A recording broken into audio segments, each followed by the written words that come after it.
호침을 받은 맹인 바디메오라는 제목으로 말씀을 나누겠습니다. 예루살렘 근처 여리고에 바디메오라고 하는 장님이 살았습니다. 앞을 보지 못하기 때문에 구부려 먹고 사는 것이 참 괴로웠습니다. 어느 날 바디메오가 평상시와 달리 굉장히 많은 사람이 웅성거리면서 여리고성을 지나가는 것을 들었습니다. 그래서 누군가 물어보니까 나사렛 예수 그리스도가 지나갔다는 것입니다. 바디메오는 그 말을 듣고 뛰고 꿀리면서 다윗의 자손 예수여 나를 불쌍히 여겨달라고 소리 질렀었습니다. 많은 사람들이 잠잠하라고 꾸짖었으나 아랑곳 땅곳 나와 크게 소리쳤습니다. 다윗의 자손 예수여 나를 불쌍히 여기소서. 바로 그때 예수께서 발걸음을 멈추시고 돌아보시면서 그 사람을 오게 하라고 했습니다. 바디메오가 예수님 앞에 왔으니까 예수님이 내가 내게 무엇 해주기를 원하느냐 물으시니 바디메오는 조금도 주저하지 아니하고 보기를 원하나이다. 예수님께서 내 믿음이 너를 구원하였느니라고 말씀하시고 바디메오는 곧 보게 되어 주님을 따르는 제자가 되는 것입니다.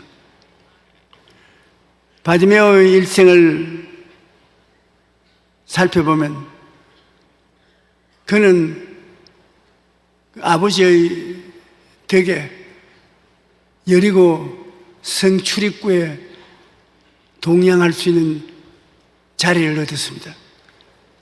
거기에는 사람들이 많이 출입구에 들락날락 하기 때문에 동양을 하기에 좋은 곳입니다. 그는 희망이 없었습니다. 아무도 그를 반기는 사람 없고 겨우 조금 몇 푼 돈을 빌어서 먹고 하루가 지나가고 먹고 자고 깨고 그밖에 희망이 없습니다. 사람이 희망이 없으면 행복하지도 않습니다. 삶에 아무 목적도 없는 것입니다. 믿음은 들음에서 난다고 희망이 없는 여리고 성 입구에 앉아서 오는 사람 가는 사람에게 손을 내밀고 동의하는 그에게 사람들이 예수 그리스도에 대한 이야기를 자꾸 합니다. 예수란 분이 태어났는데 지금은 하나님의 아들로서 죄인의 죄를 사하시고 귀신을 쫓아내시고 병자마다 다 고쳐주신다. 예수님은 메시아인데 죄를 사하시고 병을 고치는 메시아다. 사람을 차별적으로 하지 아니하신다. 그 이야기를 자꾸 들으니까 자기 마음속에도 소망이 생겼습니다. 나도 눈을 뜨게 되고 정상적인 사람으로 직장을 얻어 살고 사랑하고 사랑받을 수 있는 사람이 될 수 있지 않냐. 소망이 생겼습니다. 소망의 분위기가 꽉 찼습니다. 소망이라는 것은 여러분 우리가 부정적으로 생각하지 않은 것이 소망인 것입니다. 긍정적으로 생각하는 것은 정신적인 문제인 것입니다. 사람들마다 예수 그리스도에 대한 이야기를 하니까 살인, 방탕, 사기치는 것 이런 이야기는 별로 없고 긍정적인 예수 그리스도와 사람들을 긍휼히 여겨서 치료해 주는 이야기만 꽉 들어찼습니다. 로마서 10장 17절에 그러므로 믿음은 들음에서 나며 들음은 그리스도의 말씀으로 말미암느니라. 빌립보서 2장 14절에 너희 안에서 행하시는 하나님이시니 자기의 기쁘신 뜻을 위하여 너희의 소망을 또 행하게 하시니. 우리가 소망찬 이야기를 많이 하면 분위기가 달라지는 것입니다. 가정의 분위기가 달라지고 사업장의 분위기가 달라지고 친구들의 분위기가 달라지는 것입니다. 분위기가 긍정적이어야 됩니다. 분위기가 부정적이 되면 아무것도 안 됩니다. 교회에 와서 찬양을 부르고 춤을 추고 하나님께 호함쳐서 기도하고 교회는 긍정적인 분위기가 충만하게 된 것입니다. 그 분위기 속에 휩쓸려서 만문이 열리고 성령의 역사로 예수님을 구주로 믿게 되는 것입니다. 바디메오는 앞을 볼 수는 없었지만은 귀가 남보다 밝았습니다. 구걸을 하면서 이 사람 저 사람으로부터 많은 소문을 들어 분명히 예수님에 대한 이야기를 알아들었습니다. 어떤 날에는 베데스다 연못가에 있던 38년 된 범죄 병자가 벌떡 일어나서 자리를 들고 나갔다는 이야기도 들었습니다. 또 어떤 날에는 침상에 실려온 중풍병자가 벌떡 일어나 그 침상을 들고 들어갔다는 얘기를 들었습니다. 놀라운 소문은 계속 들려옵니다. 안진뱅이가 일어났다. 귀머거리가 듣게 되었다. 귀신 들린 자가 나았다. 나병 환자가 나았다. 그는 어느 날 자기처럼 앞을 보지 못하는 사람이 예수를 만나 눈을 떴다는 얘기를 들었습니다. 그는 가슴이 뛰기 시작했습니다. 나도 예수를 만나서 꼭 눈을 뜨겠다. 그렇게 꿈을 꾸었습니다. 소망만 가지고 있는 것이 아니라 소망은 막연하지만 꿈은 구체적인 것입니다. 나도 예수를 만나서 꿈을 이루겠다.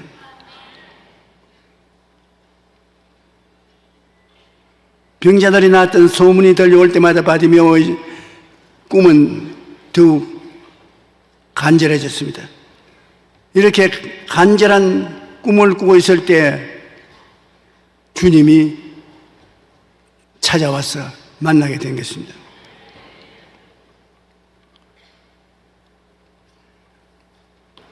우리가 소망만 가지고 구체적인 꿈을 꾸지 않으면 그릇이 없는 사람과 같은 것입니다. 소망은 목이 말라 물을 마셔야겠다는 소망이 있으면 꿈은 그릇입니다. 구체적으로 그릇이 있어야 물을 담을 수 있지 않습니까?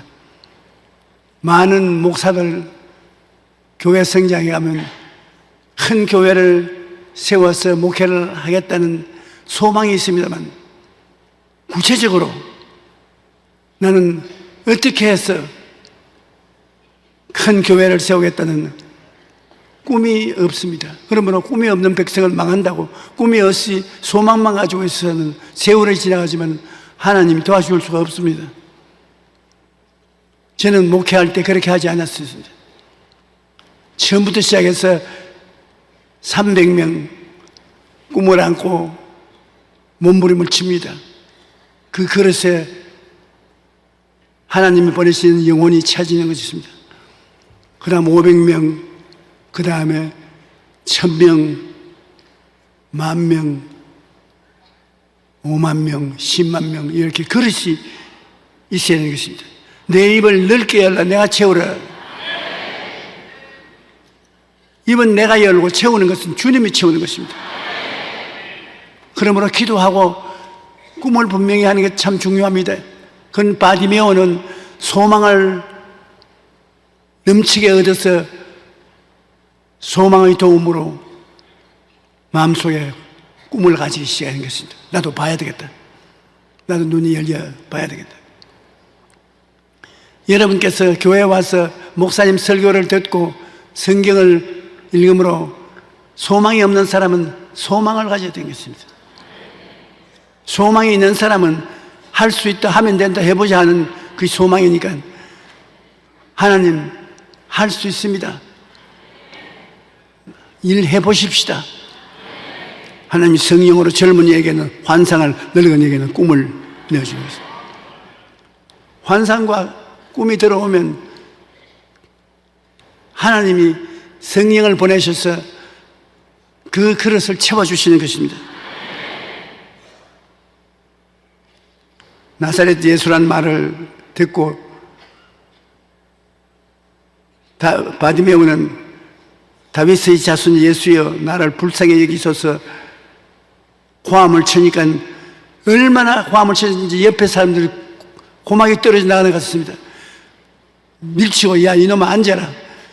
너 같은 장님을 누가 돌봐주겠나. 그래도 안 한 것도 없습니다. 있는 힘을 다해서 고함을 쳤습니다. 다른 사람이야 뭐라고 하든가 자기 꿈이 이루어져야 되기 때문에 응답받는 기도의 비결 중에 하나는 간절한 마음으로 기도하는 것입니다. 한국에 지금 굉장히 교회가 뜨거워진 것은 주여 주여 주여 세 번 부르고 기도하는 것입니다. 기도가 안 나와도 다른 사람이 주여 하니까 따라서 기도해. 주여 주여 주여 해서 뜨거운 기도를 하게 되는 것입니다. 생각으로 기도하는 것은 묵상 기도 좋지만은 정말로 하나님 앞에 강제로 나아가는 간절한 부르짖음의 기도가 굉장히 중요한 것입니다. 여러분 성경에 보면 한나는 아들을 낳지 못해서 자기 남편이 보냈나라는 첩을 구해서 자식을 낳는데 자기는 자식을 못 낳아서 하나님 성전에 와서 간절히 기도하는데 엘리 제사장이 앉아서 보니까 와서 고함 쳐서 기도하는 한나가 점점 고함 소리는 없어지고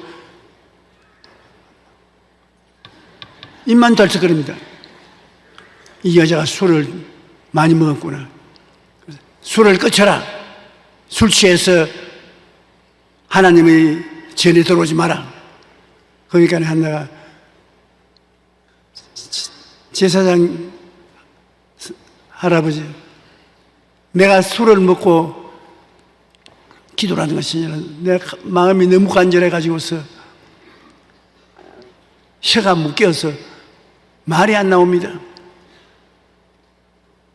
그렇게 간절히 기도하기 때문에 제사장이 내 소원대로 이루어지라고. 그래서 그가 낳은 아들이 사무엘입니다. 하늘 앞에 간절한 마음이 하늘에 상달되는 것입니다.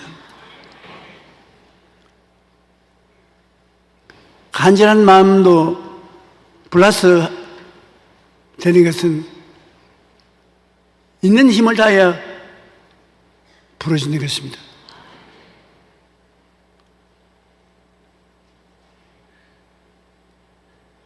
우리가 하나님께 나와서 간절한 마음을 가졌을 때 온 마음의 정성을 다 바치지 못한 때가 많습니다.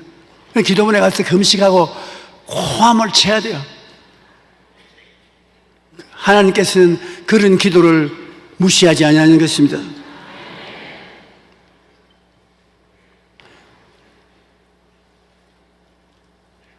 우리가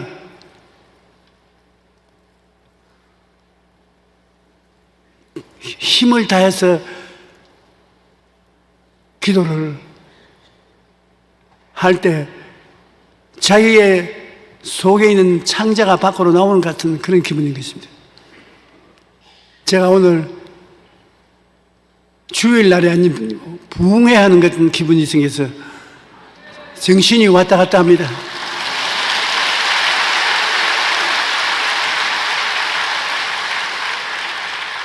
왜냐하면 대만에 집회를 하는데 하나님이 기적이 안 나타나면 큰일이지 않습니까? 젊을 때는 활기차고 힘있게 부흥회를 이끌어 나가는데 이제 나이가 있으니까 기억도 왔다 갔다 하고 기운도 모자라고. 그래서 하나님 죽든지 살든지 흥하든지 망하든지 모르겠으니 자원 기적을 일으켜 달라고 부르시기를 할 거예요.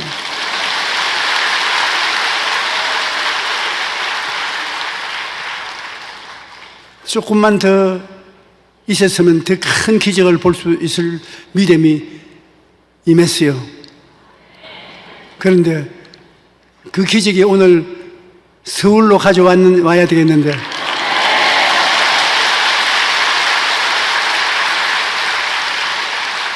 오늘 제가 드럼거리더라도 여러분 귀를 기울여 들어주시기 바랍니다. 우리가 믿음을 보여줘야 되는 것입니다. 믿음은 보이는 것입니다. 내가 믿음이 있습니다 하면 그 믿음을 하나님이 보여달라는 것입니다.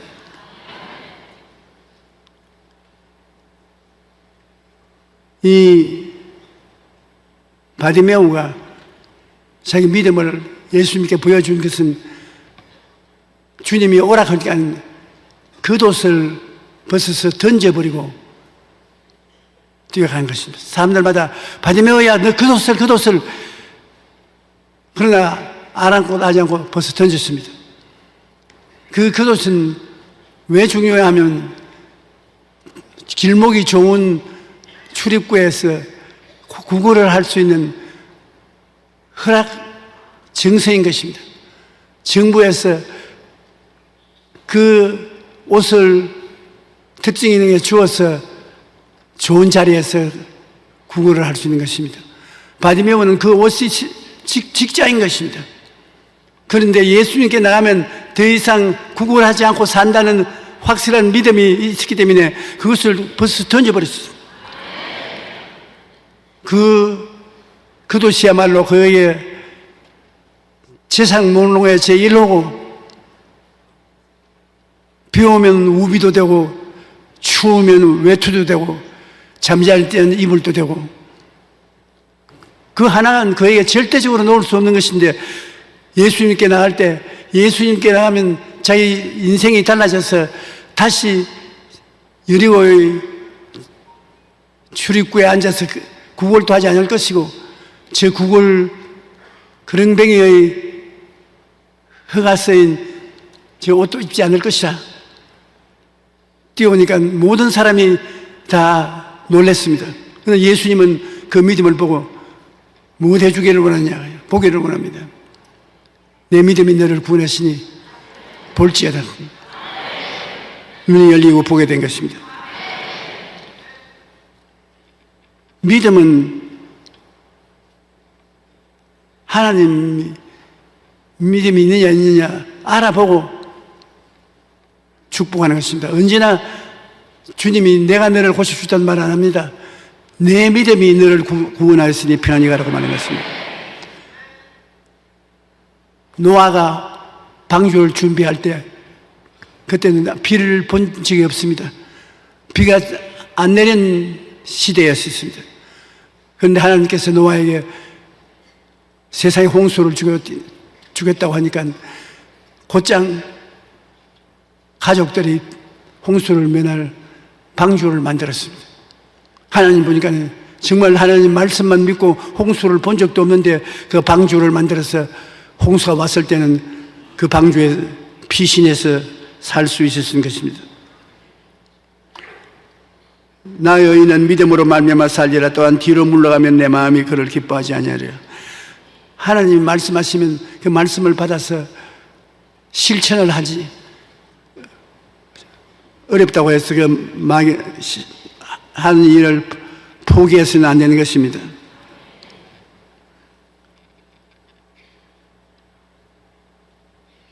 희망 속에서 꿈을 가지고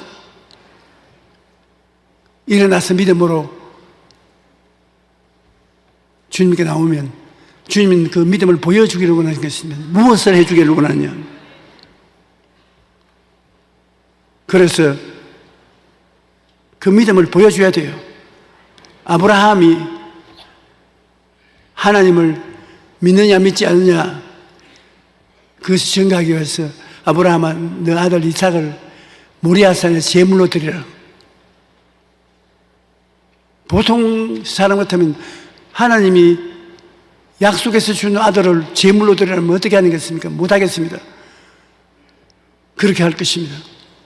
그러나 아브라함은 두말하지 않고 아들을 데리고 3일 길을 걸어서 모리아산에 가서 장작을 펼쳐놓고 그를 묶어 장작불에 얹어 칼로서 목을 따려고 하는데, 왜 그러냐면 하나님이 기도 응답을 주실 때 내 자식은 이삭이 내 자식이 될 것이라고 말했으므로, 일단 하나님 믿음으로 받았으므로 죽여도 또 살려놓을 거라는 것을 믿었던 것입니다.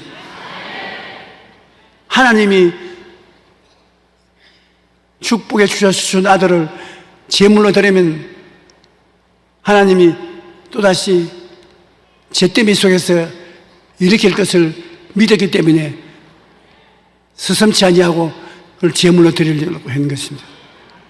하나님께서 그 아들에게 손대지 마라. 네가 이와 같이 믿음으로 하나님의 뜻을 따른 즉 네가 하나님을 정말 사랑하는 줄 내가 알겠다고 해서 하나님이 그렇게 큰 축복을 주었던 것입니다.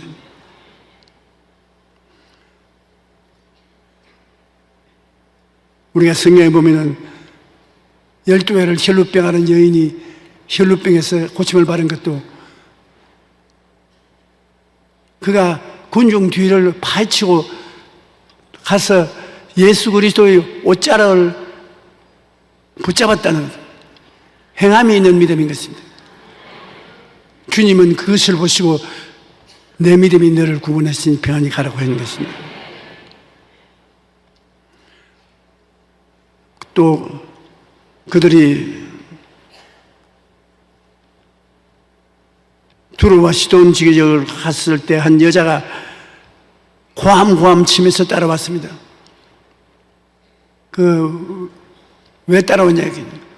우리 딸이 무섭게 귀신 들렸으니 좀 고쳐달라고 했습니다.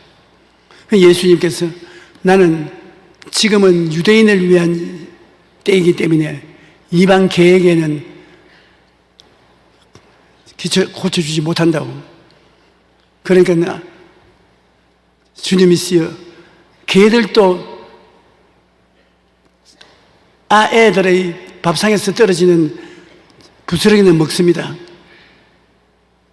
굉장한 모욕을 예수님이 주었었습니다. 너 이방인들은 개인데 개들에게 내가 무엇을 내가 주느냐? 그 믿음을 시험해 보는 것입니다. 믿음이 있는지 없는지. 그러니까 그 여자는 맞습니다. 그러나 개들도 애들 밥상 밑에서 떨어진 부스러기를 먹으니까 나에게 부스러기만 주십시오. 주님이 네 믿음이 크도다. 네가 이 말을 했으므로 너희 집에 딸에게서 귀신이 나갔다고 그렇게 말했습니다. 하나님께서는 우리에게 어쩐지 믿음을 보기를 원합니다. 누구든지 산들을 돌려 바다에 던지라 하며 그것이 이룰 줄 믿고 의심하지 아니하면 그대로 되라. 믿음은 굉장한 능력을 가지고 있습니다. 소망을 가지고서 기도하는 사람에게는 꿈을 주시고 꿈을 이루기 위해서 기도하시면 그 기도를 따라 믿음이 생겨나고 그 믿음이 보이는 믿음이 되면 주님이 꼭 응답해 주시는 것입니다. 무엇이든지 기도하고 구한 것은 받은 줄로 믿어라. 그래야만 그대로 되리라. 맹인 바디메오는 내게 무엇 해주기를 원하냐 할 때 선생님 보기를 원하나이다.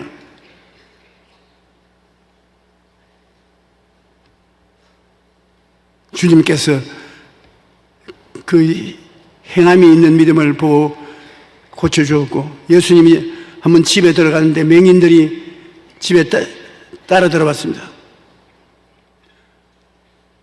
내가 너희를 고쳐줄 줄 믿느냐? 주여 그러하오이다. 그러니까 주님이 내 믿은 대로 될지어다 나와버린 것입니다.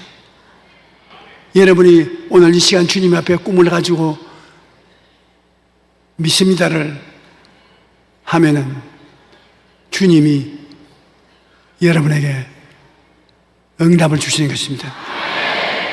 내 사업이 될 것이다. 내 병이 나을 것이다. 너의 마음의 기쁨을 얻을 것이라고 주님께서 대답해 주시는 것입니다. 우리 하나님께서는 여러분의 입에서 나오는 믿음의 고백을 굉장히 듣기를 원하시는 것입니다. 예수께서 가라 내 믿음이 너를 구원하였으니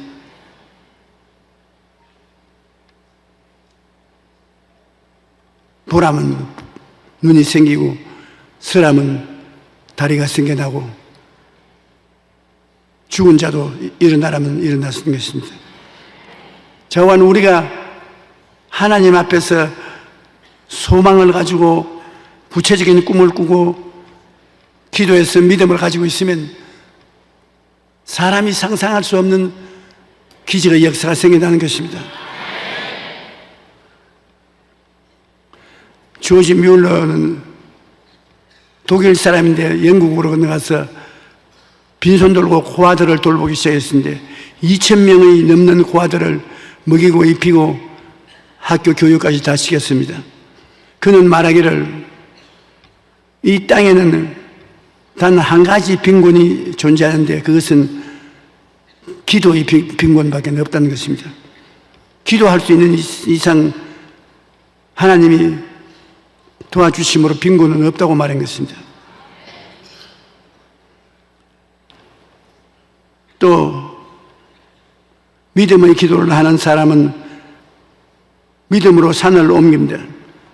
예수님의 말씀을 붙잡고 기도하면 능치 못할 산이 없다. 그러므로 우리에게 장애물이란 없다고 말한 것입니다. 기도할 수 있으면 어떤 장애도 다 극복할 수 있다는 것입니다. 믿음이란 움직이는 동사지 한 자리에 머물러 있지 않는다는 것입니다. 바디메오는 자기의 전 재산이었던 겉옷을 벗어 던지고 주님께 뛰어갔습니다. 그는 믿음을 행동으로 보여주는 것입니다. 기독교 작가인 맥스 루케이도는 행동하는 말씀에 대해서 이렇게 말했습니다. 지팡이를 들어서 모세가 바다 위에 내놓으니까 바닥 물결이 갈라진다. 이스라엘 백성이 여리고 성을 도니까 성이 무너지고 예수님 옷자락을 잡으니까 예수님께서 가는 길을 멈추고 돌아보셨습니다. 우리의 믿음을 행동으로 보일 때 주님께서 역사하는 것입니다. 우물 파기로 유명한 사람이 있었습니다. 그 사람이 우물을 파면 꼭 물이 나와요. 다른 사람이 우물을 파서 100% 물이 나오는 법이 없습니다. 그래서 사람들이 물었습니다. 어떻게 다른 사람은 여러 곳을 파야 우물물을 발견할 수 있는데 당신 팠다면 물이 나오는 것은 왜 그랬습니까? 굉장한 대답이 있을 줄 아는데 내가 다른 것은 나는 물이 땅 속에서 꼭 나온다는 것을 믿기 때문에 물이 나오는 데까지 파고 들어갑니다. 물이 나온다고 나는 믿기 때문에 눈에 안 보이더라도 행동으로 파고 들어가면 물이 나옵니다. 그러므로 내 믿은 대로 될지어다는 것입니다. 제가 60에 스키 타는 것을 배웠습니다. 그런데 날 따라 같이 여행하는 사람들은 우리 지구상의 산 높은 꼭대기 스키장은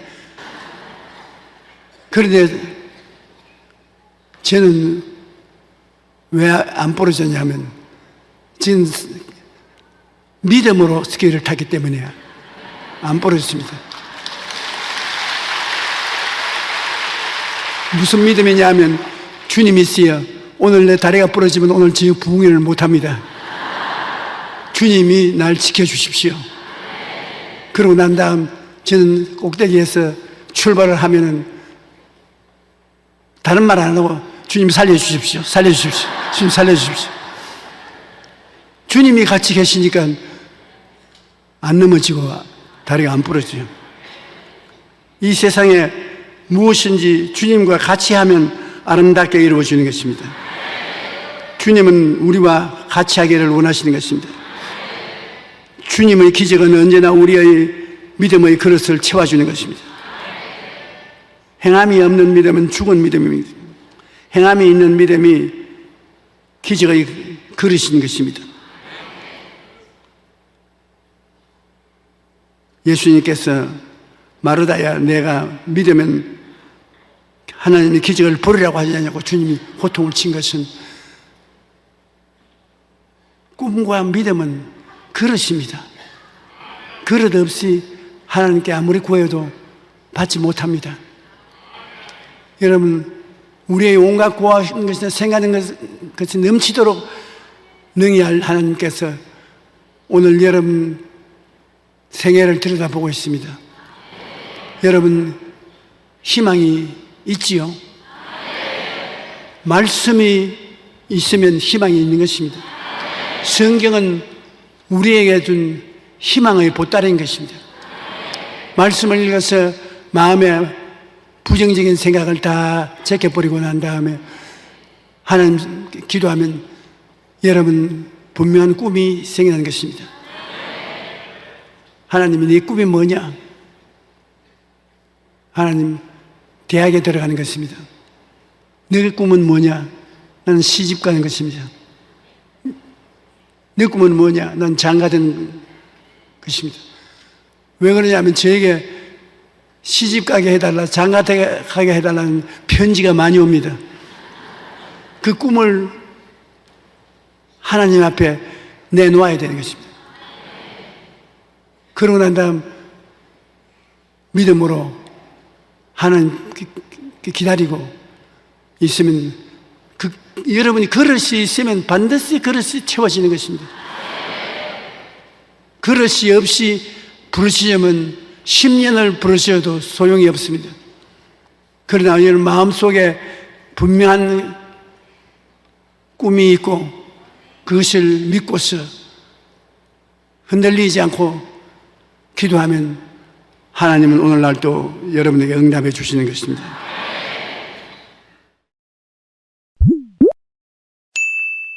오늘 저는 제일 무서운 적은 스트레스이다, 이 제목으로 은혜를 나누고자 합니다.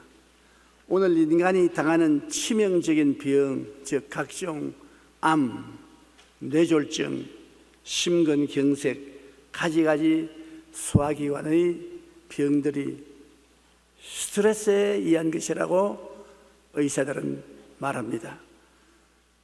우리들이 앓는 병의 70% 이상이 스트레스로 말미암아 생긴다고 합니다. 그런데 우리는 성경을 읽어보면 스트레스에 걸려 암 등 다양한 병에 걸려 죽은 사람을 한 사람도 볼 수가 없습니다. 희한하게 성경의 족보를 읽어보면 다 운명대로 살았습니다. 스트레스라는 말은 한 물체에 가해지는 압력이나 물리적 힘을 가리키는 의미로 원래 물리학에서 처음 사용되었습니다. 제가 공업학교에 기계과에 들어갔을 때 제일 먼저 배운 것이 스트레스 스트레인 엘롱게이션 다이어그램이라고 해서 물체에 압력을 가해서 그것이 견디는 한계점을 다이어그램으로 그린 것을 공부한 기억이 납니다. 그런데 이것이 의학적으로 사용되면 스트레스란 몸에 해로운 정신적, 육체적 자극이 가해졌을 때 그 살아있는 몸이 나타나는 반응을 말합니다. 압력이 다가옵니다. 정신적인 압력, 환경적인 압력, 이런 압력이 다가오면 그것을 우리 몸이 견디내는 한계점을 스트레스로 말합니다. 우리나라의 한 연구에 의하면 내과계 입원 환자의 약 71%가 스트레스로 인해 발병하거나 악화되는 질환을 가지고 있다고 말합니다.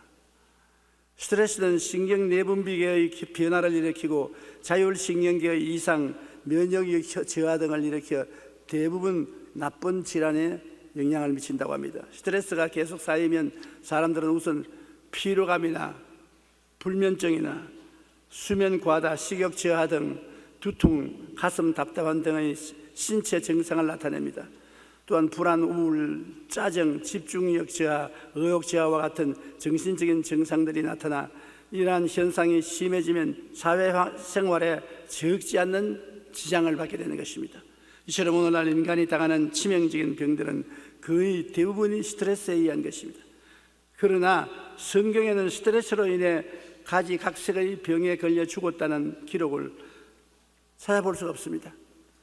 제가 스트레스에 관한 설교를 하려고 성경에 스트레스로 모범적으로 죽은 우리 선조가 있는가 아무리 찾아봐도 다 자기 명대로 살았지 스트레스에 걸려 병들어 죽은 사람이 아무것도 없어요.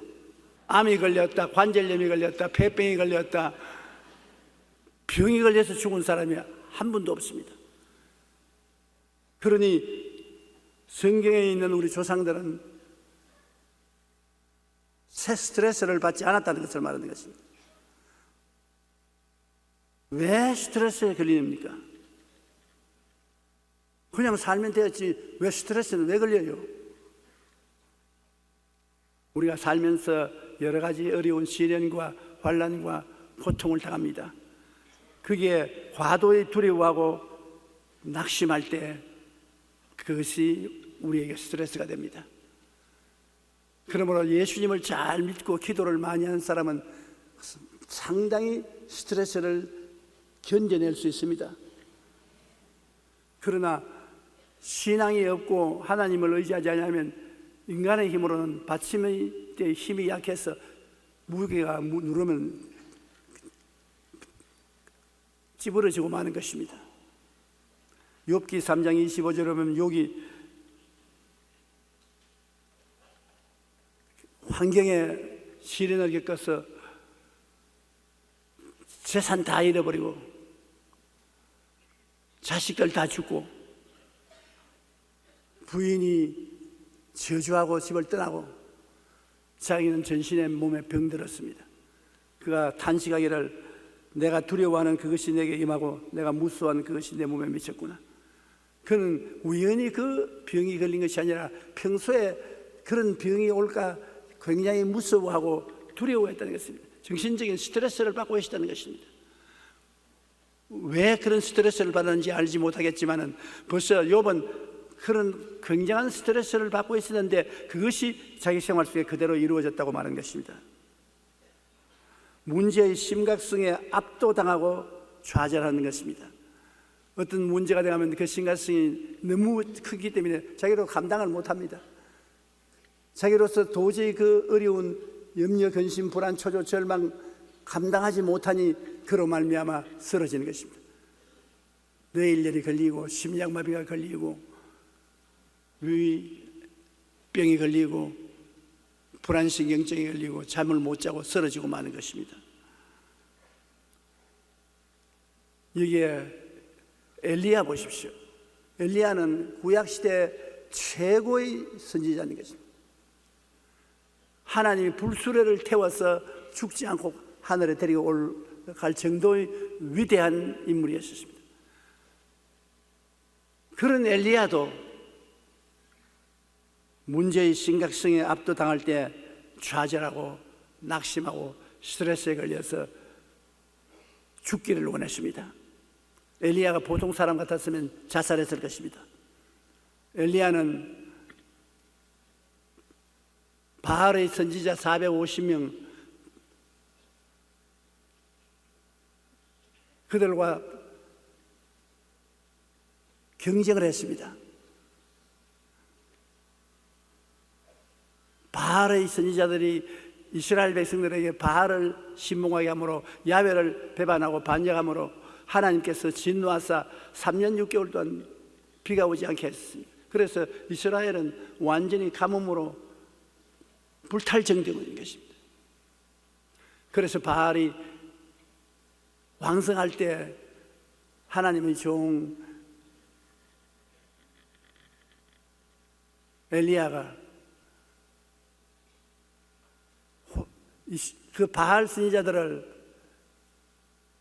모두 한 곳에 모여서 정말 야훼가 참 하나님인지 바알이 참 신인지 서로 경쟁을 했습니다. 아합이 엘리야가 행한 모든 일과 그가 어떻게 모든 선지자를 칼로 죽였는지 이세벨에게 말하니 엘리야의 제단에 하나님이 불로 응답한 일들과 백성들이 바알을 보고 하나님만을 섬기기로 작정한 일과 백성들이 힘을 합쳐 도움으로 450명의 바알 선지자들을 다 죽인 사실과 그 결과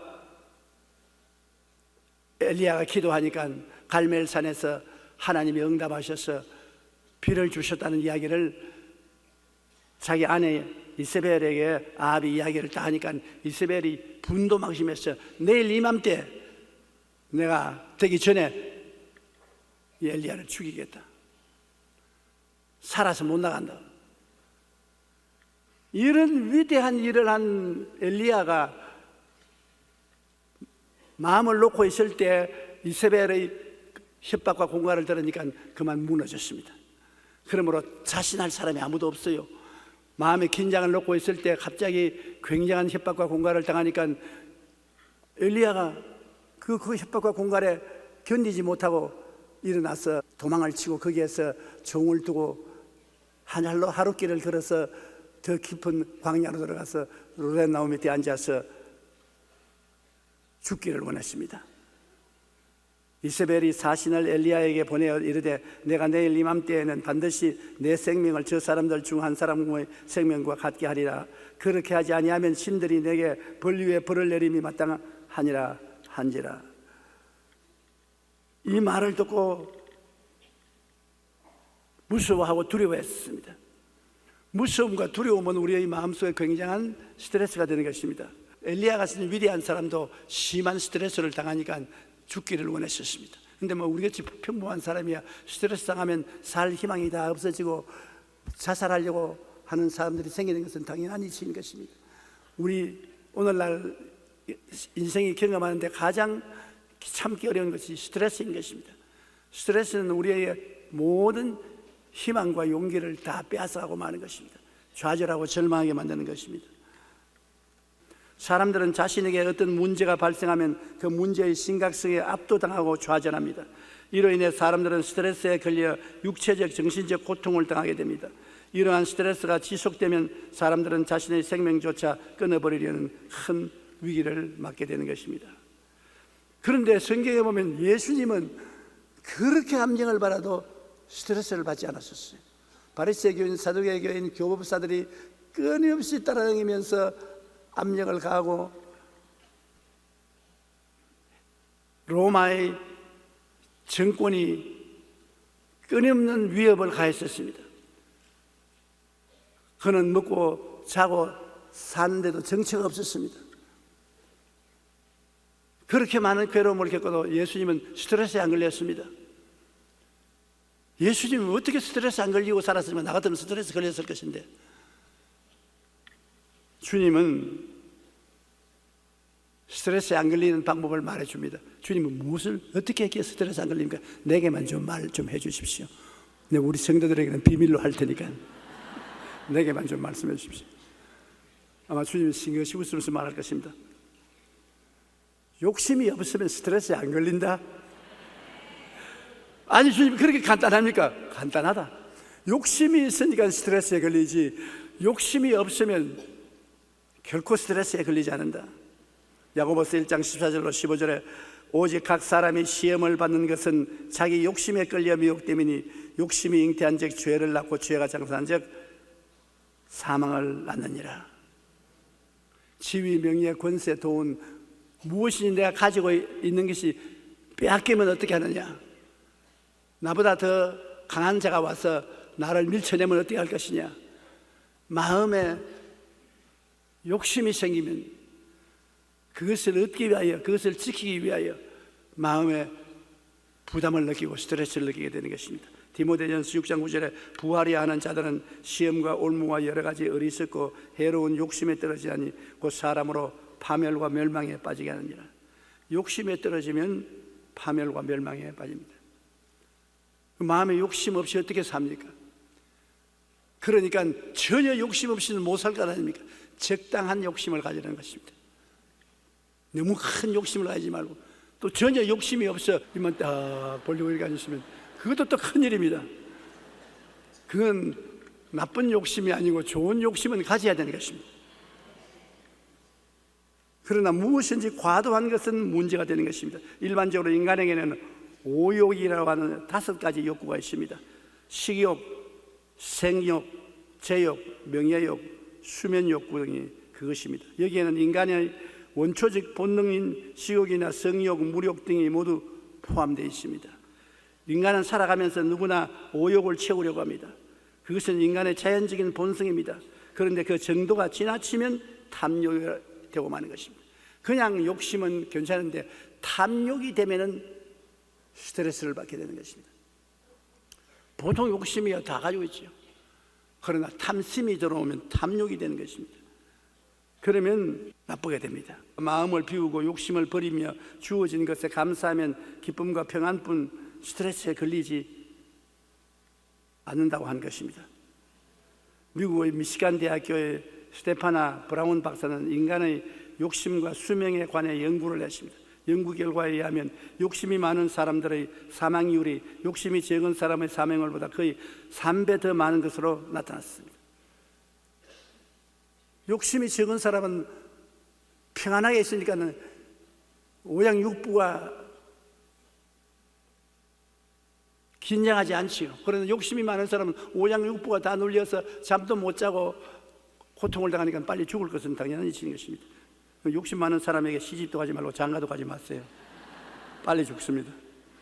록펠러는 53세가 되었을 때 특이한 소화불량성 질병을 앓았습니다. 인류 역사 가운데 록펠러만큼 큰 부자는 아직까지 생기지 않았습니다. 록펠러는 인류 역사상 가장 큰 부자가 된 사람이었습니다. 그러나 그가 53세에 특이한 소화불량성 질병을 앓았는데 이 때문에 머리카락은 말할 것도 없고 눈썹과 속눈썹까지 다 빠져버렸습니다. 의사는 그의 병은 늘 극도의 긴장된 생활에서 비롯된 스트레스가 주요인으로 1년을 넘기기가 어렵다고 말을 했습니다. 그 후 록펠러는 마음에 욕심을 버리기로 작정했습니다. 그리고 온전한 11조와 감사의 생활로 철저하게 하나님 중심의 삶을 살았습니다. 그는 교회를 무려 4,928개나 건축했습니다. 시카고 대학 등 종합대학과 단과대학을 각각 12개씩 지으며 사회에 기부하는 모범을 보였습니다. 그는 1년밖에 살지 못한다는 선언을 받았지만 욕심을 버리고 하나님께 헌신해 98세까지 건강하게 살다가 갔었습니다.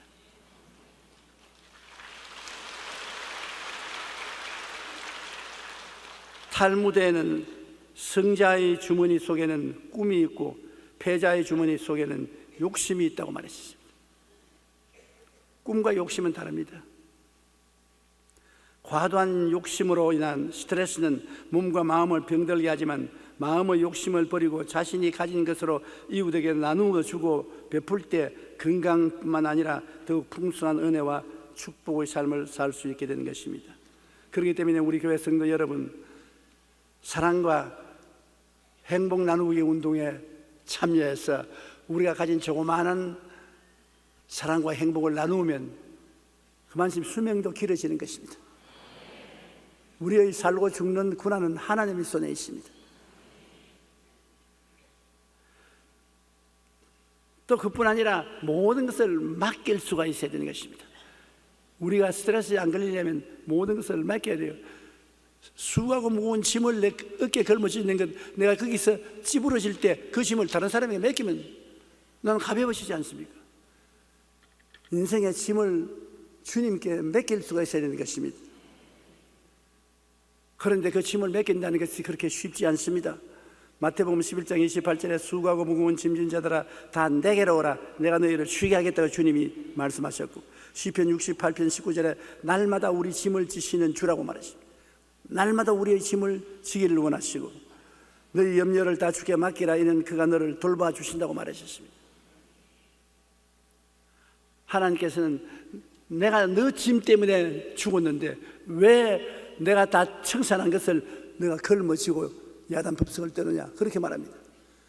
그러니 여러분과 나의 수고하고 무거운 짐은 2000년 전에 주님이 십자가에서 다 청산해버린 것입니다. 그런데 우리가 안 믿거든. 그거를 믿고 주님께 우리 짐을 맡기지를 못합니다. 예수님은 짐을 안 짊어지셨습니다. 예수님께서는 십자가에 못 박아 죽을 것을 생각하고 마음에 굉장히 번뇌로웠습니다. 그가 감람산에 기도하러 들어갈 때 제자들에게 말씀하기를 내가 마음이 지금 번뇌로워 죽을 징이다. 그러나 예수님은 그 번뇌로 말미암아 스트레스에 걸려서 쓰러지지 않았었습니다. 그가 왜 그렇습니까? 마음에 괴로워 죽을 징인 것은 당연한 일입니다. 십자가에 못 박아 죽을 것을 번이 알고 있으면서 나 십자가에 못 박아 죽는다. 그건 정신이 이상자지 보통 사람은 아닙니다. 보통 사람은 다 십자가에 못 박아 죽을 그 고통을 마음속에 느낍니다. 미리 알고 있으니까. 현명한 사람일수록 더 뼈저리게 느낍니다. 난 십자가에 못 박아 죽을 것이다. 그가 하나님 앞에 꿇어 엎드려 하나님이여 할 수만 있거든 이 잔을 내게서 옮기시옵소서. 그러나 내 뜻대로 마옵시고 주님 뜻대로 하시옵소서. 그게 비결인 것입니다. 내 뜻대로 마옵시고 아버지 뜻대로 하옵소서. 무엇이 내 고집대로 끝까지 하려면 스트레스에 걸립니다. 내가 면하면 좋겠는데 아버지가 면하는 것이 뜻이 아니면 아버지 뜻대로 하시옵소서. 그래서 짐을 아버지께 맡겨버리지. 스트레스가 왔지만은 아버지로 전달해버리고 말하는 것입니다. 아버지가 네가 십자가에 못 박혀 죽는 것이 내 뜻이라 좋습니다. 받아들이는 것입니다. 우리가 문제를 받아들이면 스트레스에 걸리지 않습니다. 그 운명에 대한 저항을 하고 그것을 벗어나려고 하고 그것을 이기려고 하니까 마음의 스트레스에 걸리는 것입니다. 그러므로 우리가 모든 것을 주님께 맡긴다는 것 굉장히 중요합니다. 빌립보서 4장 6절로 7절에 아무것도 염려하지 말고 다만 모든 일에 기도와 간구로 너희 구할 것을 감사함으로 하나님께 아뢰라. 그리하면 모든 지각에 뛰어난 하나님의 평강이 그리스도 예수 안에서 너희 마음과 생각을 지키시리라. 마음의 평강이 올 때까지 하나님께 부르짖어 기도하는 것입니다. 그러면 마음의 평안이 와서 마음을 점령해 준다. 요한복음 14장 27절에 평안을 너희에게 깨치노니 곧 나의 평안을 너희에게 주노라. 내가 너희에게 주는 것은 세상에 주는 것과 같지 아니하니라. 너희는 마음에 근심하지도 말고 두려워하지도 말라. 그러므로 우리 하나님은 우리가 염려, 근심, 불안, 초조, 절망을 갖기를 원치 아니하십니다. 우리가 스트레스에 걸리는 것 하나님이 참으로 원치 않습니다. 우리가 마음에 평안을 가지기를 원하시는 것입니다. 이 평안을 가지는 것은 우리 하나님께 우리의 짐을 맡기는 도리밖에 없습니다. 끊임없이 짐을 하나님께 맡기고 우리 가슴 속에 담아놓지 말아야 되는 것입니다. 우리 하나님과 우리와 함께하면 우리는 스트레스에서 이겨나올 수 있는 것입니다. 저는 언젠가 열심히 목회하는 목사님들과 대화를 한 적이 있습니다. 한 분은 저에게 이렇게 말했습니다. 조 목사님, 저는 제 자신이 죽고 예수님만 내 안에 사시도록 아무리 노력해도 제 자신이 좀처럼 죽지 않는데 정말 어떻게 해야 될지 모르겠어요. 내가 죽고 예수님이 살아달라고 해도 안 되는데 어떻게 합니까? 다른 목사님은 욕심을 다 버리고 나 자신까지 버려야만 참된 마음의 평화를 얻겠는데 나 자신을 버린다고 하면서도 쉽게 버려지지가 않습니다. 늘 내 자신을 내가 짊어지고 다닙니다. 저도 그 목사님들의 말에 동감을 했습니다. 그러나 마음을 비우지 않는 한 마음의 평화를 갖기는 대단히 힘이 듭니다. 어떻게 되었든지 내 자신을 예수님과 함께 십자가에 못 박아야 됩니다. 그리고 욕심과 탐심을 저버려야 되는 것입니다. 독일의 대문호였던 괴테는 80세 이런 고백을 했습니다. 나는 단 몇 주 동안이라도 참으로 행복한 마음을 가진 적이 없었다. 내가 평안함을 느끼고자 할 때는 내 자아에서 벗어날 때뿐이었지만 오래가지 못했다. 세계적인 스카긴 괴테가 80세 몇 주 동안 일생에 마음의 평안을 느꼈다. 그것도 자기 자아에서 벗어났을 때, 자기를 떠났을 때 평안을 느꼈다. 그러니 우리같이 위대한 조무래기는 마음의 스트레스를 받는 것이 당연한 이치인 것입니다. 그러나 괴테보다도 우리가 나은 점은, 괴테는 위대한 지성가였지만 우리 같은 신앙은 없었습니다. 우리는 예수님을 믿고 있는 것입니다. 우리 힘으로는 안 됩니다. 예수님 덕분으로 됩니다. 그러므로 예수 죽음 내 죽음, 예수 부활 내 부활, 예수 생활 내 생활이 되고 예수님께 완전히 의지해서 살면 그로써 우리 마음속에 평안을 얻을 수가 있는 것입니다. 예수님을 의지해서 탐욕도 버리고 예수님을 의지해서 무거운 짐도 다 맡기고 우리가 평안을 누릴 수가 있는 것입니다.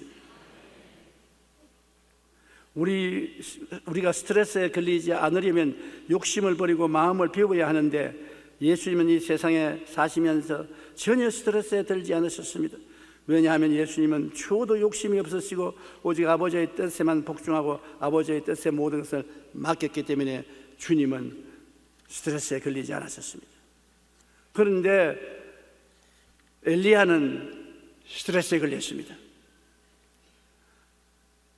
엘리야는 잠시 동안 방심을 했습니다.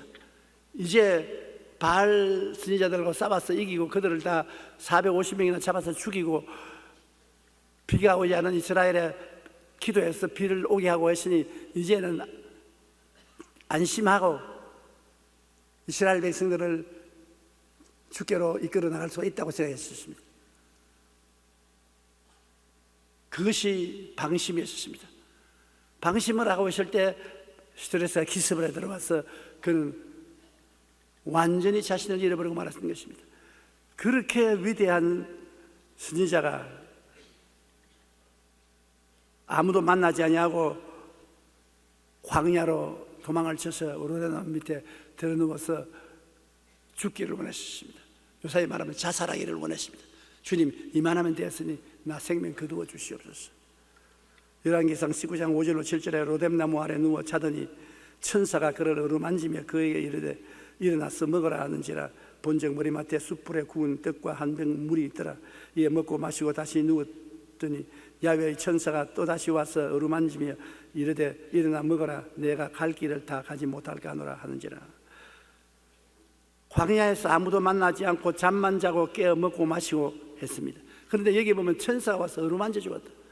그 참 중요한 것입니다. 우리가 고통스러워 괴로울 때 가까운 사람이나 먼 사람이나 와서 마음을 어루만져 주는 건 참 중요합니다. 마음의 고통스러운 이야기를 다 들어주고 위로해주고 격려해주고 어루만져주는 것, 그것이 치료를 가져오는 것입니다. 지금 스트레스 당해서 고통당하는 사람을 보고 꾸짖고 욕해서 아무 소용이 없습니다. 될 대로 되라고 하는 사람에게 뭐 꾸짖어봤자 무슨 소용이 있습니까? 위로해주고 격려해주고 어루만져주는 것입니다. 천사가 와서 엘리야를 어루만져 주었습니다. 어떻게 머리를 쓰다듬어 줬는지, 얼굴에 뽀뽀를 해줬는지, 마사지를 해줬는지 그 방법은 말을 안 했어요. 그냥 어루만져 주었다고 말하는 것입니다. 그러므로 남편 여러분, 부인이 짜증을 내거들랑 스트레스에 걸려서 그렇습니다. 어루만져 주세요. 잔소리 하지 마라. 뭘 그가 야단이야 그러지 말고 잘 어루만져 주세요. 그 방법은 나는 몰라요. 여러분이 알아서 하세요. 아내 여러분, 남편이 세상에 나가서 경쟁사회에서 고통을 당하고 스트레스에 걸려서 집에 들어와서 탄식한테 잔소리를 자꾸 하면 점점 스트레스에 더 걸립니다. 어루만져 주세요. 머리를 쓰다듬어 주고 무릎 벽에 해가지고서 좀 쓰다듬어 주세요. 그렇게 주면 스트레스에서 많이 벗어날 수 있는 것입니다. 사람이 스트레스에 걸리면 자기 힘으로 스스로 일어날 수 없는 것입니다.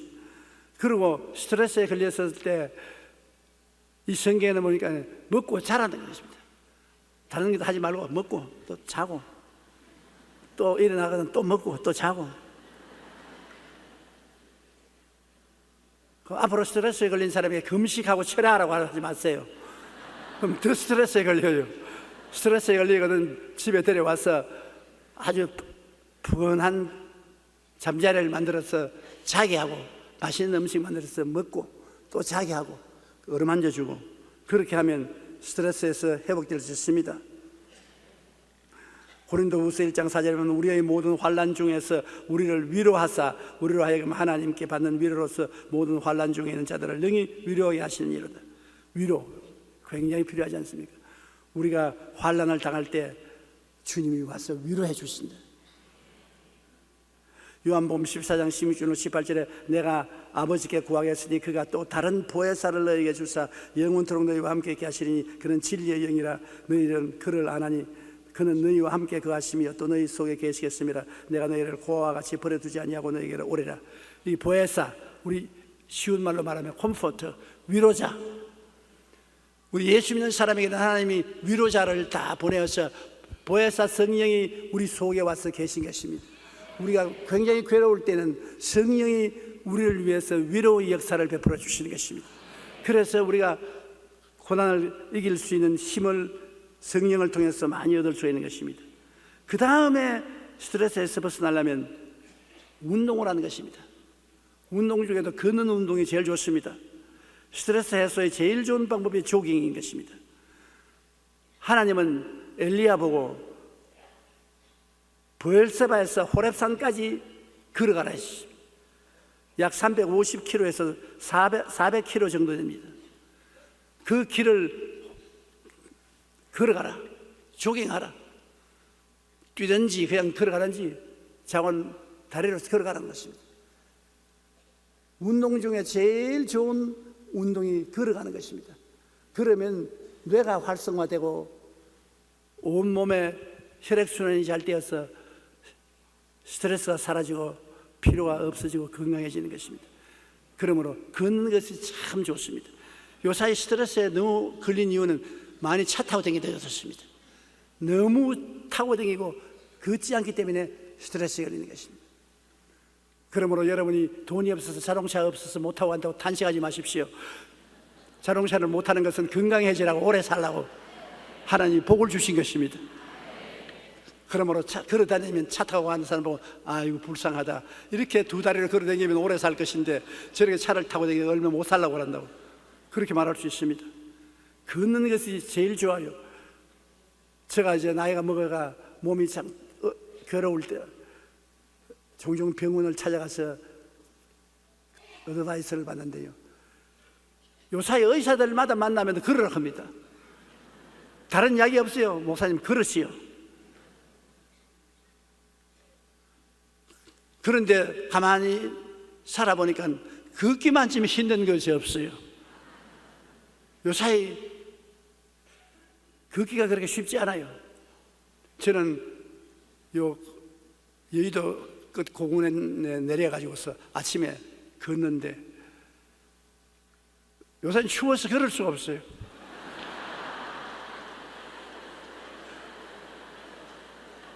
그러니 걸을 정도로 따뜻해지기를 기다리니까 한겨울 다가고 맙니다. 걸을 여가가 없어요. 그러나 하나님도 스트레스에 걸리고 우울증에 걸린 엘리야에게 운동을 하라고 그랬습니다. 골프 치라고 말 안 했어요. 너 가서 골프 쳐라. 수영해라. 철봉해라. 그러지 않으시고 누구든지 돈 안 들이고도 할 수 있는 걷는 운동을 하라는 것입니다. 그러므로 우리도 할 수만 있으면 걸읍시다. 열왕기상 19장 8절에 보면 이에 일어나 먹고 마시고 그 음식물의 힘을 의지하여 40주 40야를 가서 하나님 산 호렙에 이르니라. 40주 40야를 한 달 열흘을 걷고 나니까 스트레스 다 날아가 버렸어요. 한 달 열흘만 걸으면 문제가 해결되는 것입니다. 잠언서 17장 22절에 마음의 즐거움은 양약이라도 심령의 근심은 뼈를 마르게 하느니라. 뼈를 마르게 하는데 걸으면 마음이 즐거워집니다. 걸으면서 마음의 짐이 사라지고 즐거워지니까 양약이 되어서 영적으로 육신적으로 병이 다 없어지고 마는 것입니다. 산책이나 운동을 하는 것은 건강에 매우 좋습니다. 우리가 걸으면 뇌세포가 활성화되고 혈액순환이 잘 되어 건강에 좋아진다고 합니다. 하루에 13,000보를 걸으면 지방이 연소되고 혈액순환이 활성화되어 마음이 상쾌해지고 즐거워집니다. 마음이 즐거우면 우리 몸에서 그 어떤 세균도 막아낼 수 있는 호르몬이 분비되어 스트레스와 병으로부터 치료함을 받게 되는 것입니다. 많은 사람들이 이러한 걷기나 조깅으로 체력을 유지하고 건강을 지켜왔습니다. 12,000보 내지 13,000보. 여러분께서 마음에 결심을 하고 걸으십시오. 여러분이 걸으면 저도 따라 걷겠습니다. 여러분이 안 걷기 때문에 제가 안 따라 걷죠. 우리 새해에는 걷는 운동을 많이 서로 격려해서 하십시다. 빌리그레햄 목사님도 늘 조깅으로 건강을 유지한다고 말하셨습니다. 과거 루즈벨트 대통령이나 역대 미국 대통령을 보면 걷기나 달리기를 해서 신체 건강을 유지했다고 말하고 있는 것입니다. 동의보감에 보면 건강을 위해서는 3보가 있어야 한다고 합니다. 식보, 약보, 행보인데 식보란 밥을 잘 먹는 것이고 약보는 보약을 적당히 먹는 것이고 행보는 많이 걷는 것을 말합니다. 밥도 잘 먹고 보약도 가끔 먹고 많이 걸으면 우리가 건강을 유지할 수가 있는 것입니다. 이처럼 산책이나 조깅을 하는 것은 심신의 피로를 풀고 마음을 상쾌하게 하여 스트레스를 해소할 수 있는 좋은 방법이 되는 것입니다. 그래서 하나님이 산 호렙에 가서 굴 속에 들어가서 엘리야는 영적으로 회복했습니다. 영적으로 신앙이 떨어지고 성령 충만을 잃어버린 그가 호렙산 바위 굴 속에 들어가서 하나님과 대화할 수 있게 되고 세미한 음성을 얻게 되고 마음이 뜨거워지고 사명을 새롭게 받아서 그 사명을 다하고 하나님이 하늘로 데리고 올라가는 것입니다. 우리가 스트레스에서 해방되는 최후의 방법은 기도하는 것입니다. 신령한 은혜를 회복하는 것입니다. 성령을 충만히 받는 것입니다. 먹고 자고 그 다음에는 조깅하고 걷고 그 다음에는 오살리 기도원에 들어가서 기도해서 성령 충만 받고 하나님의 미세한 음성을 들으면 스트레스 굿바이, 완전히 스트레스에 해방될 수 있는 것입니다. 하나님의 음성이 마음에 들려올 정도로 하나님의 은혜를 받으면 스트레스가 그게 붙어 있을 수가 없는 것입니다. 엘리야는 하나님의 음성을 듣고 하나님의 소명을 마지막 받아서 그 소명을 실천하고 난 다음에 하나님이 엘리야를 회오리 바람을 통해서 하늘로 데리고 올라가 버리셨습니다. 우리는 뭐 살아서 하늘에 못 올라갈지라도 죽으라서라도 올라가면 그뿐입니다. 하늘은 똑같은 하늘이니까. 우리가 천국 갈 수 있다는 것은 마음에 큰 위로가 됩니다. 여러분, 우리가 언제 죽더라도 우리는 갈 곳이 있다.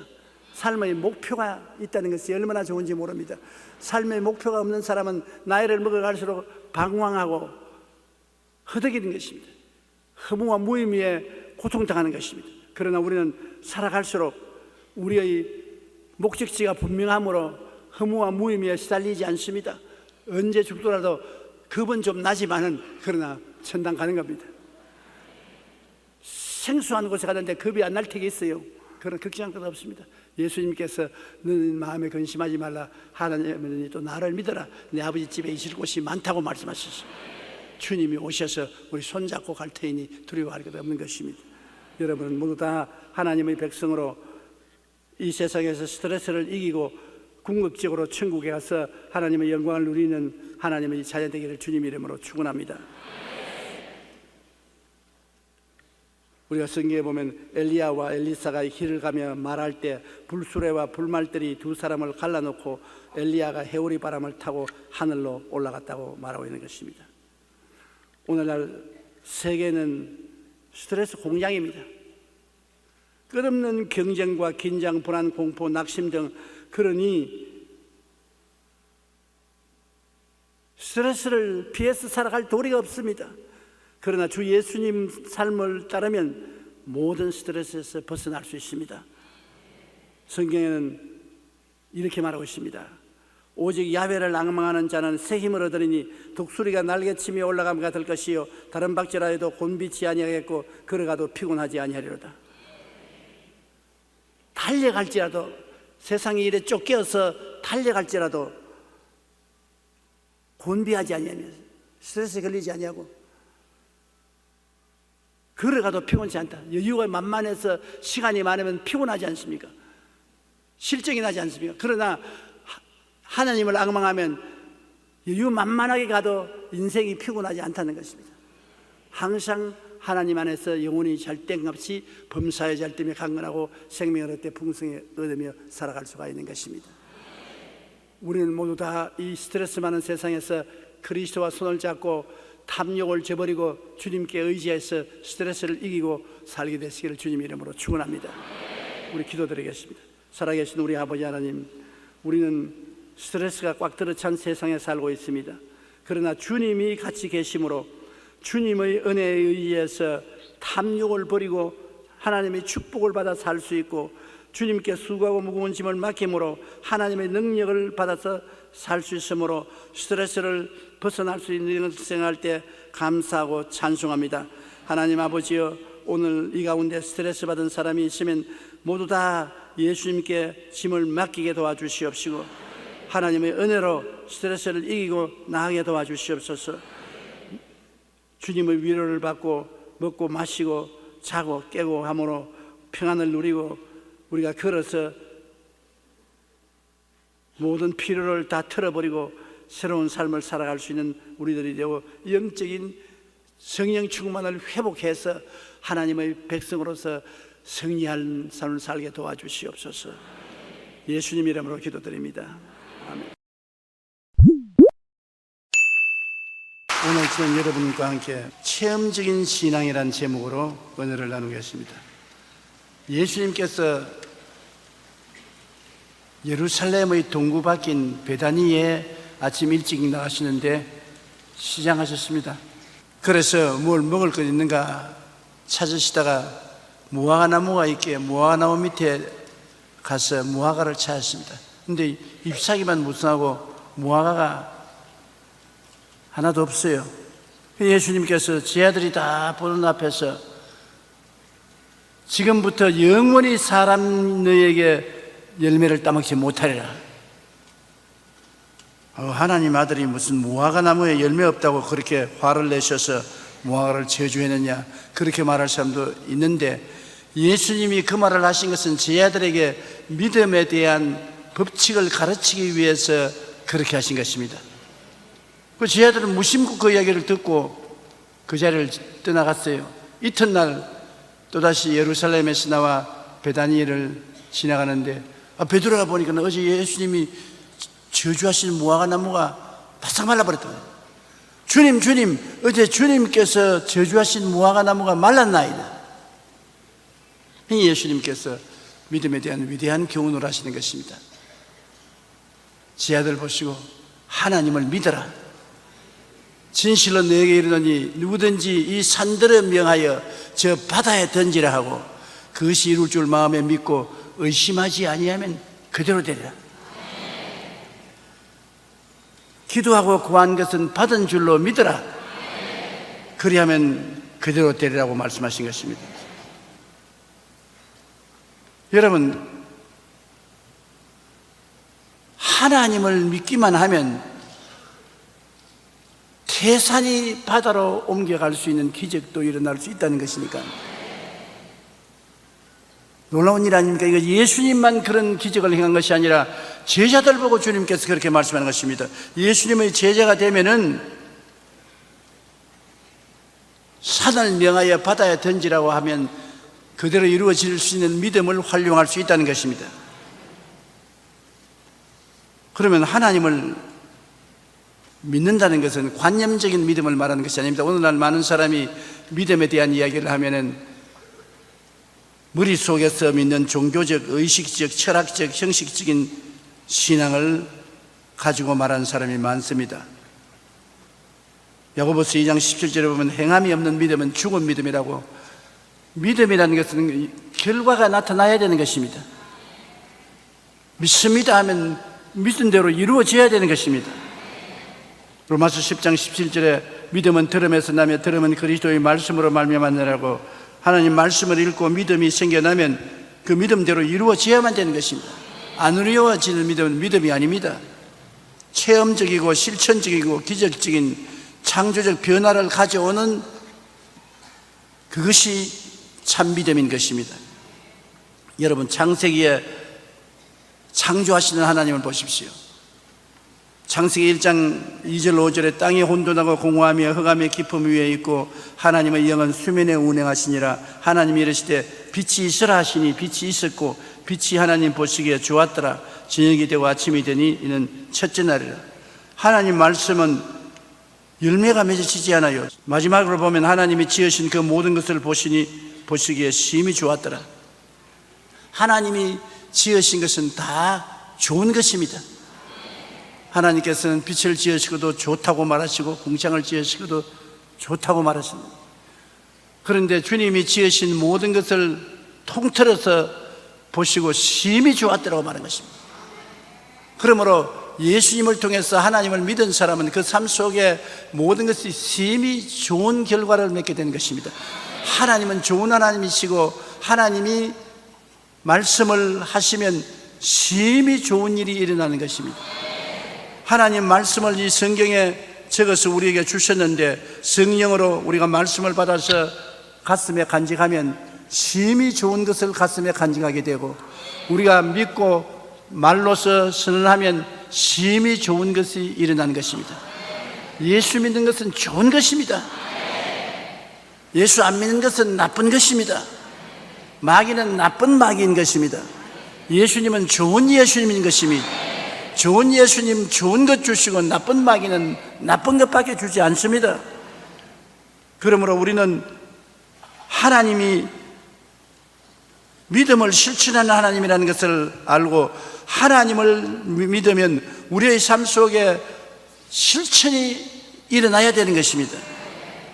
출애굽기에 300만 이스라엘 민족이 애굽을 나와서 홍해 바다를 걷는 것을 보면은 놀라운 기적입니다. 이스라엘 백성이 애굽에서 나오니까 바로 왕이 도로 이스라엘 백성을 체포하라고 정군에 명령하며 애굽의 군대가 총동원해서 이스라엘을 도로 잡으려고 뒤에 진격해 왔습니다.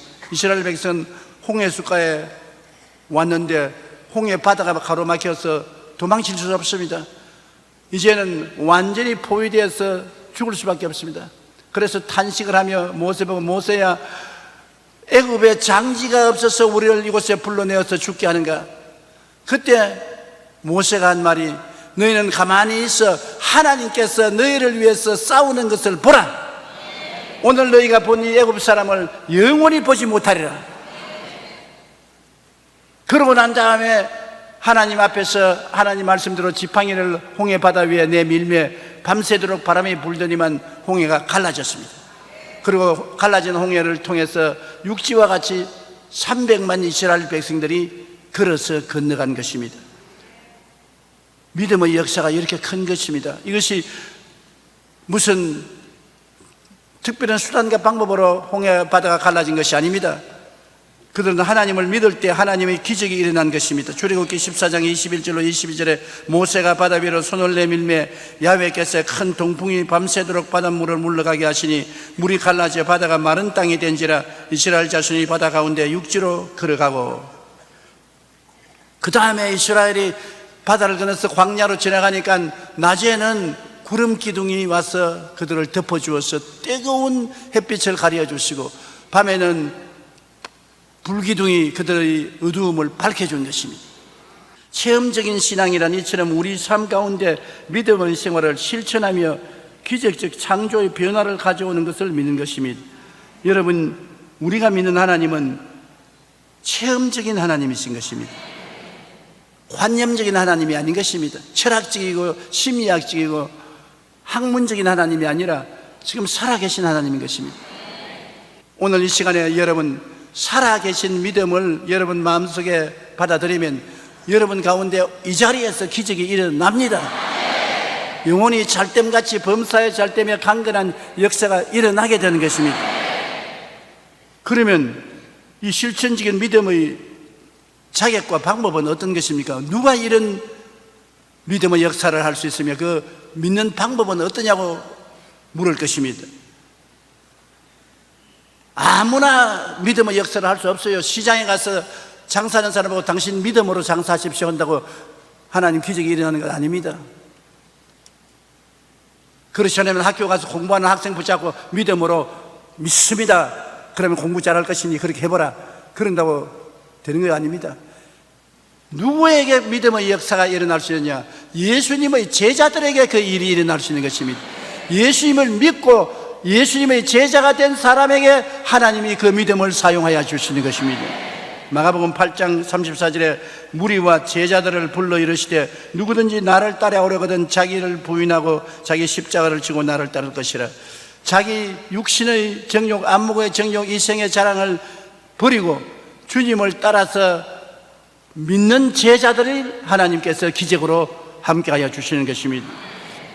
요한복음 8장 31절에 예수께서 자기를 믿은 유대인들에게 이르시되 너희가 내 말에 거하면 참으로 내 제자가 되고 주의 말씀을 읽고 듣고 말씀을 행하는 자가 제자가 아닙니까? 요한복음 14장 12절에도 나를 믿는 자는 내가 한 일을 그도 할 것이요 또한 그보다 큰 일도 하리니.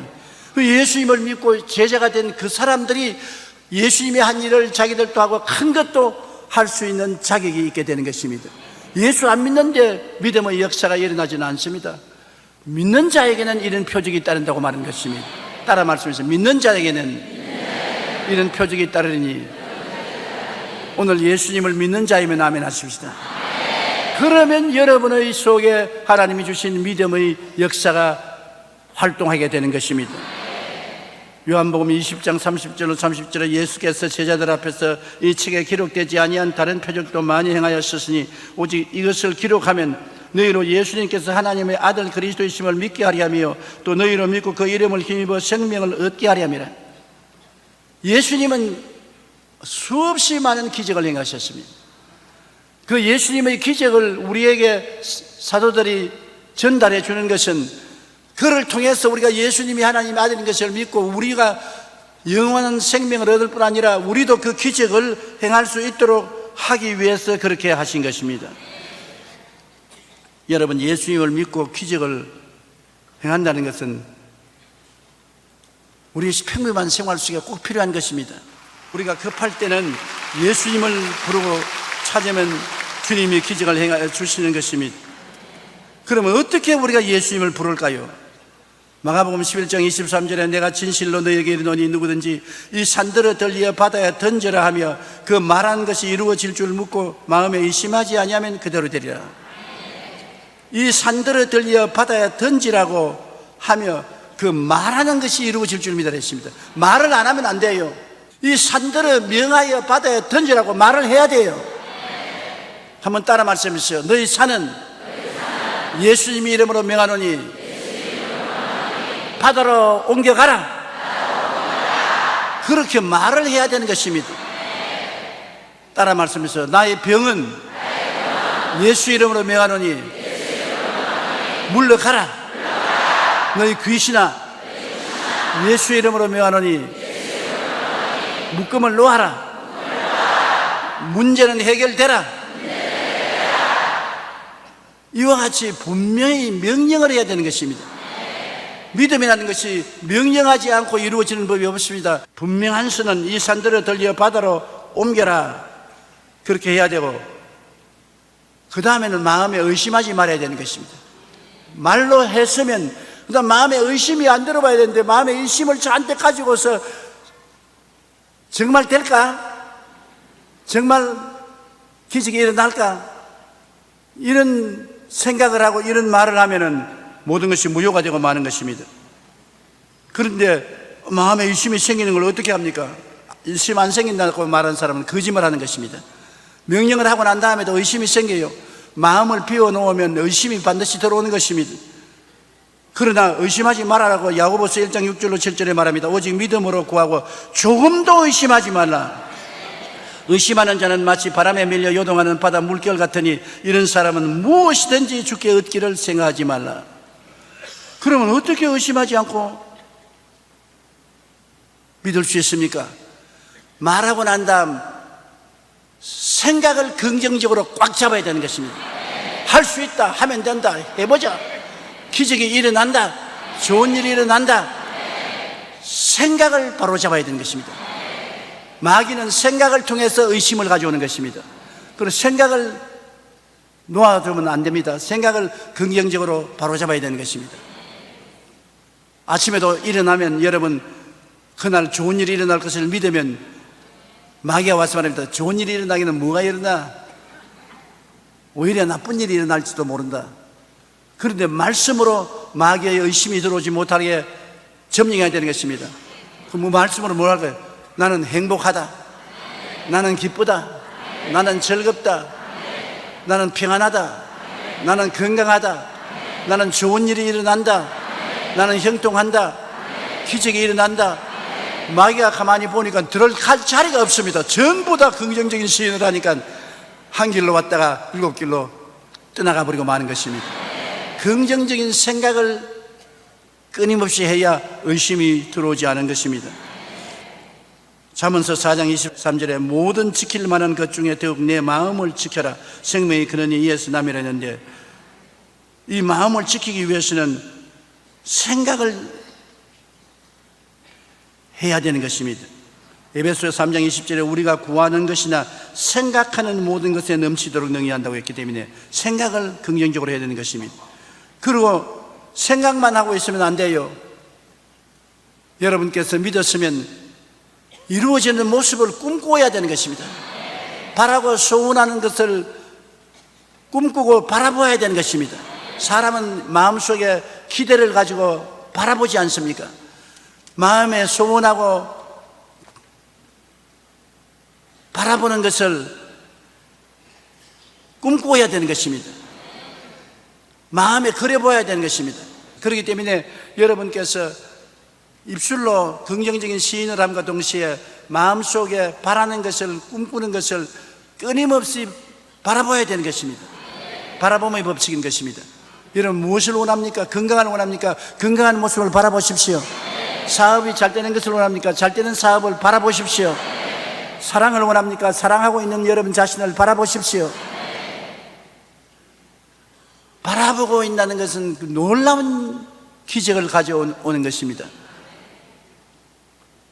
성경에는 우리가 항상 예수의 죽음을 몸에 짊어지면 예수의 생명도 또한 우리 몸에 나타나게 하렵니다. 예수님이 십자가에 나를 위하여 죽은 것을 항상 바라보고 있으면 예수님의 부활의 생명도 내 몸에 나타난다고 말하고 있는 것입니다. 바라봄의 법칙인 것입니다. 그래서 우리가 바라보면서 마음에 큰 기대를 가지고 있으면 하나님의 성령이 역사하는 것입니다. 그 다음에는 무엇을 할까요? 그 다음에는 마음에 힘을 다해서 믿는 것입니다. 믿는 것이란 뭐냐? 없는 것을 있는 것 같이 생각하고 보고 말하는 것입니다. 없는데 있는 것으로 믿어요. 마음속에 믿습니다. 저는 한평생에 몸이 허약했습니다. 예수를 믿고 난 다음에도 몸이 허약했는데 예수 믿기 전하고 예수 믿은 후하고 무엇이 다르냐면, 예수 믿기 전에는 몸이 아프고 고통스럽기 때문에 주로 시간만 있으면 들어 누웠어요. 그런데 예수를 믿고 난 다음에 주님의 약속을 알고 제가 채찍에 맞음으로 너희가 나음을 입었다는 것을 알고 난 다음에는 그것을 믿고 아무리 고통스럽고 아파도 일어나서 할 일 다 합니다. 그럼 괴로우면 내가 날 보고 말합니다. 제가 채찍에 맞음으로 너가 나았는데 뭘 누워있냐? 나았는데 뭘 아픈 사람처럼 행동하느냐? 그것이 믿음인 것입니다. 말씀을 믿는 것입니다. 내가 상상으로 믿는 것이 아닙니다. 주께서 말씀하셨으므로 그것을 믿는 것입니다. 베드로가 밤이 맞도록 그물을 던져도 잡은 것이 하나도 없는데 예수님이 아침에 깊은 데 가서 그물을 던져라. 그럼 베드로는 자기의 경험으로나 지식으로나 상식으로나 이성으로나 해가 뜨고 난 다음 그물을 던지면 고기가 안 잡히는 것입니다. 그럼에도 불구하고 베드로가 뭐라고 말했습니까? 밤이 맞도록 그물을 던지나 잡은 것이 없을 때 말씀에 의지해서 그물을 던지겠습니다. 주님 말씀을 믿고 던지겠다는데 던져보니 고기가 많이 잡아치셔서 그물이 찢어진 것입니다. 그러므로 우리가 하나님 말씀을 읽고 듣고 묵상하고 어려운 일을 당할 때 말씀을 믿는 것입니다. 눈에는 아무 증거 안 보이고 귀에는 아무 소리 안 들리고 소용 잡히는 거 없어도 하나님의 약속의 말씀을 믿고서 없는 것을 있는 것 같이 행하면 기적이 일어나는 것입니다. 아브라함이 하나님 약속의 말씀을 믿으니까 100살에도 자식 낳지 않습니까? 그 아내가 90이 되어도 자식을 낳지 않습니까? 하나님은 믿음을 통해서 기적을 행하시는 것입니다. 그 다음에는 여러분께서 그 믿은 대로 이루어진다고 입술로 자꾸 시인을 해야 되는 것입니다. 나는 잘 된다, 나는 건강하다, 나는 살아있다, 승리한다, 형통한다, 입술로 고백해야 되는 것입니다. 여러분의 말이 얼마나 중요한 것을 알아야 되는 것입니다. 그렇기 때문에 하나님께서 천지를 지으실 때 말씀으로 지으신 이유는 하나님께서 너희들도 말을 통해서 위대한 창조적인 힘이 나타난다는 것을 가르쳐 주기 위한 것입니다. 여러분은 하나님의 형상과 모양대로 지음받았기 때문에 하나님처럼 생각하고 말하고 행동해야 되는데, 하나님 말씀으로 천지를 지으신 것은 여러분 우리도 따라서 우리의 말을 하면 말이 그런 큰 능력을 가지고 온다는 것을 깨닫게 하여 주기 위해서 모범을 보여주신 것입니다. 그래서 구하고 기도할 때 반드시 받는다고 믿으면 그대로 되는 것입니다. 마가복음 11장 24절에 그러므로 내가 너에게 말하니 무엇이든지 기도하고 구한 것은 받은 줄로 믿어라. 그리하면 너에게 그대로 되리라. 믿음이 제일 파워풀하지 않습니까? 그대로 믿어라. 생각을 통해서 믿고 꿈을 통해서 믿고 믿음을 통해서 믿고 말을 통해서 믿는 것입니다. 믿음이 여러분 크나큰 기적을 행하시는 것입니다. 이제 마지막으로 우리가 믿음이 안 믿어지고 자꾸 막힐 때 어떻게 하느냐, 남을 미워하면 믿음의 역사가 일어나잖아요. 사랑으로 행하는 믿음입니다. 믿음은 사랑을 통해서 역사하고 미워하면 믿음이 사라지는 것입니다. 그러므로 가장 중요한 것은 용서를 해줘야 돼요. 부부간에 싸움하고 난 다음에 아무리 믿습니다 해도 아무 일도 안 일어나는 것입니다. 남편은 아내를 용서하고 아내는 남편을 용서해야 되는 것입니다. 그리고 마음에 사랑이 들어오면 사랑으로서 믿음이 크게 성장하게 되는 것입니다. 마가복음 11장 25절에 서서 기도할 때 아무에게나 혐의가 있거든 용서하라. 그리하여 하늘에 계신 너희 아버지께서 너희 허물을 사하여 주시리라. 우리가 우리 죄를 자백하면 하나님이 용서해 주시는데, 우리가 이웃을 용서 안 하면 하나님이 우리 죄도 용서 안 하는 것입니다. 참 까다로운 조건을 내세워 놓으셨어요. 저도 지금까지 신앙생활을 해오면서 용서하려고 애를 많이 쓰는데 어떤 때는 도저히 용서하지 못할 고약한 사람이 있어요. 그래서 기도할 때 하나님, 저 사람은 절대로 용서 못하겠습니다. 다른 사람 다 내 용서했지 않아요. 저 사람은 내 용서하지 못하겠으니 용서하지 못하는 나를 용서해 주시고 저 사람은 한 반씩 먹여 주십시오. 그러면 그때부터 시작해서 내 마음이 고통스럽고 괴롭고 기도가 잘 안 나오고 믿음의 역사가 일어나지 않습니다. 결코 나중에 가서 어떻게 되냐, 하나님 할 수 없습니다. 내가 졌습니다. 용서해 줍니다. 나를 용서해 주시고 기도 응답해 주십시오. 그래서 하나님과 실험에서 늘 지곤 했습니다. 여러분, 사람이라고 해서 모든 사람을 다 사랑할 수는 없지 않아요. 아주 미운 사람이 있습니다. 그 미운 사람을 안 미워하려고 하니까 얼마나 힘이 듭니까? 그래서 하나님 안 미워할 수 있도록 도와달라고 애를 많이 써야 되는 것입니다. 그래서 하나님이 안 미워질 수 있고 용서할 수 있는 힘을 주셔야 용서할 수 있는 것입니다. 사람 힘으로 안 되더라도 하나님께 기다려서 어떤지 마음에 용서할 수 있는 힘을 달라고 부탁해서 용서하는 것이 좋습니다.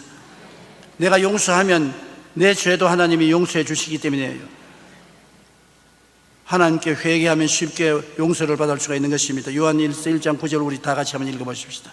만일 우리가 우리 죄를 자백하면 그는 미쁘시고 이로우사 우리 죄를 사하시며 우리를 모든 불의에서 깨끗하게 하실 것이요. 하나님께서 이렇게 우리가 회개만 하면 깨끗하게 해주시지 않습니까? 이사야 55장 7절에 악인은 그의 길을, 불의한 자는 그의 생각을 버리고 야훼께로 돌아오라. 그리하면 그가 긍휼히 여기시리라. 우리 하나님께로 돌아오라. 그가 너그럽게 용서하시리라. 우리 하나님은 이렇게 너그러운 하나님이신 것입니다. 용서하고 사랑으로 품고 덮어주고 끼어 안아주고 용기와 힘을 주시는 분이 우리 하나님인 것입니다. 여러분, 오늘 이 시간에 제가 여러분께 부탁하는 것은 믿음의 생활을 하라는 것입니다. 우리가 지식을 가지고 사는 사람도 있고 체험으로 사는 사람이 있고 이성으로 사는 사람이 있고 과학을 통해서 사는 사람이 있지만은 여러분, 나의 의인은 믿음으로 말미암아 살리라. 여기에 하나님 말씀을 주셨으므로 믿음으로 살면 오늘날 또 하나님께서는 창조적인 기적을 나타내 주시는 것입니다. 오늘날 또 홍해수가 갈라지고 메추라기가 오고 물이 달아지고 바위가 물이 솟아오르고 하는 기적이 일어날 수 있는 것입니다. 오늘날 또 귀신이 쫓겨나가고 병자가 낫고 죽은 자가 살아나는 기적이 일어날 수 있는 것입니다. 하나님을 믿어라. 예수님께서 마르다에게 말하기를 마르다야 내가 하나님을 믿으면 영광을 보리라 하지 않았느냐. 우리가 믿음의 생활을 하면 점점 여러분의 신앙이 발전하는 것입니다. 누구든지 여러분 이름을 말해 주십시오. 조용기가 여러분은 이름 말해 주십시오. 이 산들을 명하여 저 바다에 던지라 하고 그것이 이룰 줄 마음에 믿고 의심하지 아니하면 그대로 되리라. 바로 여러분입니다. 하나님께 한번 박수하십시다. 그러므로 의심만 안 하면 돼요. 그럼 의심 안 하면 어떻게 의심 안 하느냐? 아까 말씀한 대로 생각을, 긍정적인 생각을 하고 이루어진 모습을 꿈꾸고 그러고 말씀을 그대로 시인하고 믿고 입술로 고백하면 의심이 들어올 자리가 없지 않아요. 그리고 기도하면 내 믿은 대로 될지어다.